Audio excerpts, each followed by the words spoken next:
ফালাম্মা বালাগা মাহুস সা'য়া, যখন ইব্রাহিম আলাইহিস সালাম দৌড়াদৌড়ির বয়সে পৌঁছলেন, ইব্রাহিম আলাইহিস সালামের সাথে ইসমাইল আলাইহিস সালাম যখন ছুটাছুটি করতে শুরু করলেন, এই জায়গায় যায় ওই জায়গায় যায়, বাবার সাথে টুকটাক কাজ করে, আল্লাহ তাআলা ইব্রাহিম আলাইহিস সালামকে একটা স্বপ্ন দেখাইলেন।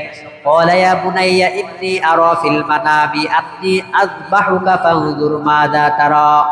ও আমার আদরের সন্তান, ইন্নী আরা ফিল মানাম, অবশ্যই আমি স্বপ্নে দেখেছি, আন্নী আযবাহুকা, তোমাকে জবাই করতে। কি করতে? তোমাকে আমি কুরবানি করতে দেখেছি। ফানজুর মাযা তারা, ও আমার আদরের সন্তান, তোমার কি কোনো অভিমত আছে কিনা? তোমার কি কোনো অভিমত আছে কিনা?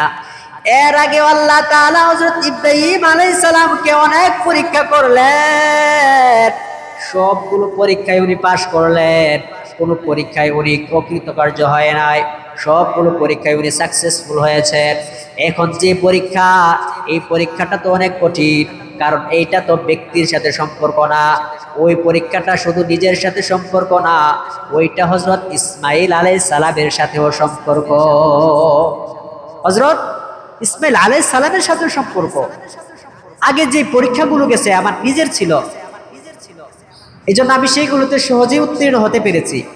এখন যে পরীক্ষা আমি জবাই করব আমার ছেলেকে, আমার ছেলেকে যদি আমি জবাই করি তাহলে আমি আল্লাহর আদেশ পালন করলাম, পরীক্ষায় পাশ করলাম।